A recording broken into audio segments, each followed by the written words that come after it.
Atomic number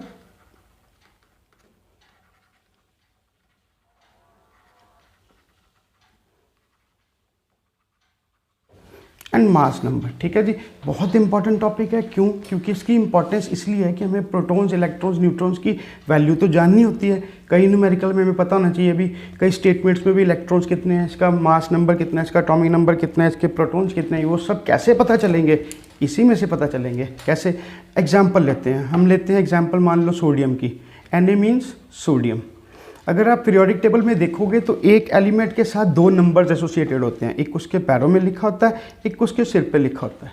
तो जो पैरों में ना, उसको हम बोलते हैं एटॉमिक नंबर, और जो सिर पे है उसको हम बोलते हैं मास नंबर या एटॉमिक मास। अब आप बोलोगे कि उसमें डिफरेंस क्या आ जाएगा? मास नंबर को हम राउंड अबाउट कर देते हैं, बस इतना सा मेन डिफरेंस है इस टॉपिक के लिए। ठीक है, और अगर आपको एटॉमिक मास, मोल कॉन्सेप्ट ये सब देखना है तो आप हमारी पुरानी वीडियोस देख सकते हैं। हमने मोल कॉन्सेप्ट, उसके numericals, laws of chemical combination, उसके सारे न्यूमेरिकल्स जो हैं वो किए हुए हैं। आप इसी में सर्च करके, इसी चैनल में सर्च करके देख लीजिएगा। ठीक है, तो अब इसका फ़ायदा क्या है? एटॉमिक नंबर को हम लिखते हैं, डिनोट करते हैं Z से, और मास नंबर को हम डिनोट करते हैं A से। अब इसका फ़ायदा क्या है? प्रोटॉन्स, इलेक्ट्रॉन्स और न्यूट्रॉन्स निकालने के लिए। प्रोटॉन्स कितने होते हैं किसी में? जितना उसका एटॉमिक नंबर है। मींस यहाँ पे सोडियम के कितने हो जाएंगे? 11, बिकॉज इसका एटॉमिक नंबर कितना है? 11। और इलेक्ट्रॉन्स कितने हो जाएंगे? जितना एटॉमिक नंबर है, जितने प्रोटॉन्स हैं, यानी इलेक्ट्रॉन्स। क्योंकि अगर न्यूट्रल एटम है, आयन नहीं है, एटम है, तो क्या हो जाएगा? जितने प्रोटॉन्स हैं उतने ही इलेक्ट्रॉन्स हो गए, तभी एटम न्यूट्रल हो जाएगा। अगर एटम न्यूट्रल नहीं है, जैसे ये लिखा होता है कि Na1 पॉजिटिव, ये है आयन, इसके बारे में हम बाद में बात करते हैं, कन्फ्यूजन नहीं करनी है, सबसे पहले हम एटम के बारे में बात कर रहे हैं। ठीक है जी, तो प्रोटॉन्स कितने हैं? जितना एटॉमिक नंबर है। इलेक्ट्रॉन्स कितने हैं? जितना एटॉमिक नंबर है। और न्यूट्रॉन्स कितने होते हैं? Mass number minus atomic number, यानी कि in this case 23 minus 11 is equal to 12, यानी कि सोडियम में न्यूट्रॉन्स कितने हो जाएंगे? 12। इट मीन्स कि न्यूट्रॉन्स क्या है? Mass number minus atomic number. तो फिर यहाँ से डेफिनेशन क्या निकलेगी हमारी? कि atomic number is a number which is equal to the number of protons and is equal to the number of electrons. और मास नंबर क्या है? It is the sum of atomic number and the number of neutrons, or it is the sum of number of protons and number of neutrons. It is the sum of number of electrons and number of neutrons, क्योंकि protons, electrons and atomic number ये तीनों same होते हैं। किसके लिए? Atom के लिए। Ion के लिए नहीं बोल रहा हूँ, आयन की बात अभी करेंगे। ठीक है जी, ये क्लियर है कि इसमें क्या हमने किया कि एटॉमिक नंबर क्या है? It is equal to the number of protons और it is equal to the number of electrons. और मास नंबर क्या है? It is the sum of atomic number and number of neutrons. तो neutrons कैसे निकालेंगे फिर? Mass number minus atomic number, जैसे यहाँ पे 23 माइनस 11 किया है। और भी एग्जाम्पल ले सकते हैं, लेते हैं। जैसे हम करते हैं क्लोरीन, क्लोरीन का सिंबल है Cl, यहाँ पे 17 लिखा होगा, यहाँ पे 35 लिखा होगा। इट मीन्स कि इसका एटॉमिक नंबर कितना है? 17, और मास नंबर कितना आ जाता है? 35। तो इसका सीधा सा मतलब है कि इसमें प्रोटॉन्स कितने होंगे? 17, इलेक्ट्रॉन्स कितने होंगे? 17, और न्यूट्रॉन्स कितने होंगे? 35 माइनस 17, यानी कि यहाँ पे कितना हो जाएगा? 18। क्लियर? यही तो रदरफोर्ड ने बोला था, जो मैंने अभी थोड़ी देर पहले पढ़ाया आपको, कि प्रोटॉन्स इलेक्ट्रॉन सेम है, लेकिन क्या इनकी जो संख्या है, the number of protons and number of electrons are different for different atoms. सभी में सेम नहीं होंगे। क्यों? It depends upon its atomic number. Clear? कि एटॉमिक नंबर जितना होगा उतने ही प्रोटॉन्स और उतने ही इलेक्ट्रॉन्स होंगे। तो ठीक है, अब करते हैं आयन के बारे में बात। आयन दो तरह की होती है, एक होती है कैटायन और एक होती है एनायन। नेचुरल सी बात है, अगर कोई चीज़ लूज़ करेगा तो एक टाइप हो जाएगा, अगर गेन करेगा तो दूसरी टाइप हो जाएगा, तीसरी तो हो ही नहीं सकती।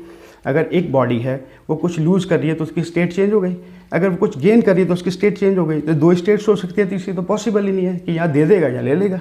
इट मीन्स कि अगर कोई एटम, कोई भी एटम अगर इलेक्ट्रॉन लूज़ करता है, क्योंकि प्रोटॉन्स और न्यूट्रॉन्स लूज़ नहीं होते, because they are bound in the nucleus.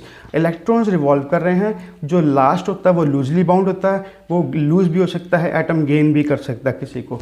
It depends upon the situation and conditions and the combining atoms, but it doesn't matter here matters only कि atom अगर electron lose करता है तो naturally positive ion बनेगी, ठीक है। उस positive ion को हम क्या बोल देंगे? कैटाइन। ठीक है। और अगर एटम इलेक्ट्रॉन गेन करता है तो क्या बन जाएगा? Negative ion, which is called as anion. बस जैसे सोडियम है, क्यों लूज़ करते हैं, क्यों गेन करते हैं, ये हम अगले टॉपिक्स में पढ़ेंगे कि वो एक लूज़ कर रहा है या गेन कर रहा है, वो क्यों कर रहा है, वो अगले टॉपिक्स आएंगे धीरे धीरे, इसमें वो काउंट नहीं कर रहे हो।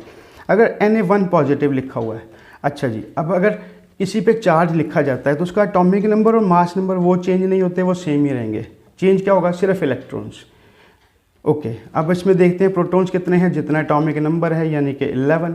इलेक्ट्रॉन्स कितने हैं? जितना एटॉमिक नंबर था, होने चाहिए थे लेकिन नहीं है। क्यों? क्योंकि 1 पॉजिटिव का मतलब क्या है कि उसने 1 इलेक्ट्रॉन लूज़ किया है, माइनस किया है। ठीक है जी, इसका मतलब इसमें से 1 माइनस कर दीजिए तो ये क्या हो जाएगा? 10। यानी पॉजिटिव आयन जो है कैटाइन, वो कैसे बनती है? By losing electron. जितने इलेक्ट्रॉन लूज करेगा उतना ही पॉजिटिव चार्ज उस पर आएगा, और कोई एटम जितने इलेक्ट्रॉन्स गेन करेगा उतना ही उसके ऊपर नेगेटिव चार्ज आएगा। यानी कि एटम और आयन में डिफरेंस किस चीज़ में आएगा? Only in the number of electrons. Protons और न्यूट्रॉन्स सेम रहेंगे। जैसे इस केस में न्यूट्रॉन्स तो वही रहेंगे, यानी कि 23 माइनस 11 यानी कि 12, ये तो सेम ही रहेंगे। और एग्जाम्पल देख लेते हैं एक दो, जल्दी जल्दी फटाफट जाते जाते। ऑक्सीजन 2 नेगेटिव, ठीक है, इसका एटॉमिक नंबर 8, मास नंबर 16, यानी Z is equal to 8, A is equal to 16। Protons कितने आ जाएंगे? जितना Z है यानी 8। इलेक्ट्रॉन्स उतने होने चाहिए जितना Z है, लेकिन यहाँ पे 2 नेगेटिव है, इट मीन्स यहाँ पे 2 जुड़ जाएंगे यानी 10 हो जाएंगे। न्यूट्रॉन्स उतने ही रहेंगे, 16 minus 8 is equal to 8।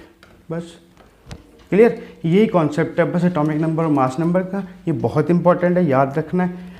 Okay, अगर किसी ने कुछ भी पूछना है तो कमेंट सेक्शन में पूछ सकता है। तो जाते जाते एक ही बात, वही बात करेंगे कि अगर आपको ये कंटेंट पसंद आया और जिस चीज़ के लिए आप इस चैनल पे आए, अगर वो आपने पा ली है, यानी कि जो नॉलेज आप चाहते थे वो इस चैनल पे आपको मिल गई है, तो प्लीज़ इसको सब्सक्राइब भी करते जाइएगा। अगर लाइक करेंगे तो और भी अच्छा लगेगा। और क्वेश्चन जो है, वो जो भी आपका क्वेश्चन है कमेंट सेक्शन में नीचे लिख सकते हैं। Please do consider subscribing if you like the content and drop A comment of any question or appreciation. It will make us feel good. Okay, thank you.